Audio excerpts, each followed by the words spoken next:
Well, Marcos Jacober, or I call him Marcos J, gig economy expert and CEO of Life Hacks Wealth, is here to share his gig economy survival guide for the new year. Welcome Marcos. Thanks for having me on your show. Looking I'm very suave excited there to be in here. your blue velour velvet jacket. Yeah, this is my TV interview outfit. Usually, Velvet. yeah, usually I'll wear just a black V-neck and a jeans. Very simple. Well, you look dapper. So, you're an entrepreneur. You're a small business owner. What do you need to know? Perfect. So, what most people don't realize that we are now living the best era to become financially free. With the advance of technology and the new ways that you can come to the marketplace, taking advantage of the gig economy, it's definitely never been so easy to become financially free. That's so counter to what we hear all the time of how people Lindsay and I's age or perhaps younger are so screwed and we have no way out and there's many ways out. And tell us about those ways out then. So what people don't realize that the gig economy, it gives to the entrepreneurs 85% what's necessary for you to open up a business. For instance, let's take an example, Airbnb. When you become an entrepreneur on Airbnb, you get the website, you get the marketing, you get the tools to communicate with your customer, you get the back office that keep track of your reservations and all this stuff. And if you think about it, if you're going to come into the marketplace and build a business, it takes thousands and thousands of dollars to set up that structure. And most of the gig economy platform provide that to the entrepreneurs. How so? Because I was immediately thinking about capital and startup cost if I want to start my own business. And regulations. Yeah, there's so many other I mean, it's protocols that we harder have to start a business now than it was in a lighter regulatory environment really think some so? years ago. Well, so here's the thing. When I talk across America and different countries with entrepreneurs, the problem is most time when you talk about an opportunity, they have a tendency to try to fit that opportunity into their marketplace. So for instance, I can't do Airbnb in New York because there's so many regulations. That's true. But however, at the same time, the structure and the platforms allows you to actually operate in different markets that different than the one that you live in. So don't try to fit the opportunity into your marketplace. Figure out what are the markets that you can execute with less entry barrier.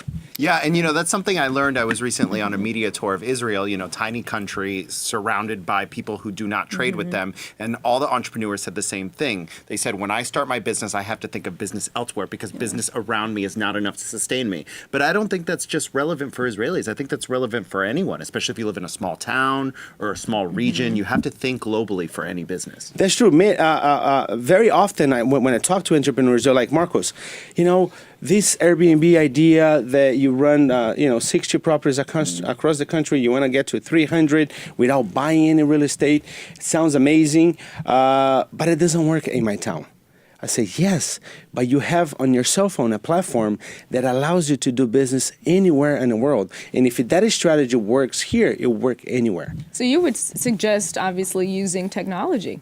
Definitely. That's the big liberator. Well, it's at our That's fingertips. what I'm saying. That's what I'm saying. This is the biggest leverage. But the problem with people, the challenge, I'm not saying the problem, when people enter to the gig economy, they kind of bring the employee mentality into the gig workplace, where they trade dollars for time.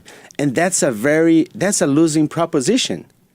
So if you come to the gig economy, not with the mentality that, this is a side hustle, I'm going to make, extra bucks or whatever, and you understand that's a tremendous opportunity in the platforms that you have, the systems that can help you, you can transform big business, in not only in one segment, but in many segments. So, Marcos, let's talk about the big Washington Post expose. It's saying that the estimates of the gig economy were wildly overinflated and it's not as important as we once thought it was. The reason is there's a lot of dynamics and shift in the workplace. So I was reading an article from Forbes that said that in 10 years, 20% of the jobs will not exist anymore. So people have to make money. So they transition to the gig economy. But they come in with the employee mentality. And if you think about it, I took an Uber here. I was talking to the Uber driver, and I said, do you make good money? He's like, not so much. If I deduct all the expenses and all that stuff, it's I'm gonna make $20 an hour, maybe it's $15 an hour. But the problem is, there's different gig economy platform. That's the one that you can scale, and the ones that you still, the only way to make money is trade time for money, and that's an end proposition. Tell us about your book, Eat This, Mr. President. What is that about? Oh, so you like the title. So I think for New York it would be a more appropriate title. How a Brazilian immigrant went from a truck driver to a millionaire in 5 years, and 4 years actually. So I came here in 1998 with $100 in my pocket to pursuit of the American dream. And I went two routes. I had a job, a job. I worked for a company called FedEx. I drove a FedEx truck for 14 years. And although I'm a Brazilian, my wife wasn't a carnival, right? My life actually wasn't a carnival. And by utilizing the gig economy and understanding the dynamics in the marketplace, I was able to transform my life. And that's my book tells a little bit about my story, and also the two strategies that I utilized to go to a millionaire status in 4 years. And I want to give out my book to everybody that's watching you. So there's going to be a link that's going to be posted, so everybody can go and get a free copy of the book. You know, I did my exchange in Brazil. I speak your language, and I think amazing. Brazil's such a great country, but I feel like Brazil has a similar culture to the United States in the sense that we're the frontier mentality, we're expansionists, but they don't have good governance like we do. And I think that people like you who come over here really show how much opportunity there really is in the United States, especially when we compare it to countries like Brazil or anywhere else around the world. And look, that has been my mission. After I achieved financial freedom, and most people that are watching, if you take advantage of the gig economy, you can actually become financially free in 180 days. I guarantee you that. In 30 seconds or less, Marcos, 3 tips every entrepreneur should know. Okay, tip number 1, find a gig economy that is scalable. Okay, scalable. Not time. Right. Not scalable, it's time. Yeah, For that's instance, important. you can drive an Uber and make $20 an hour, or you can rent 3 or 4, 5, 10, 20 cars on Turo and makes $100 a day per car. No time, it's not time consuming, it's very scalable. Okay, that's number one. Okay. Number 2, watch the trends. Don't come too late into the train. That's another problem. People see people jumping in some trains and they're either too late or too early.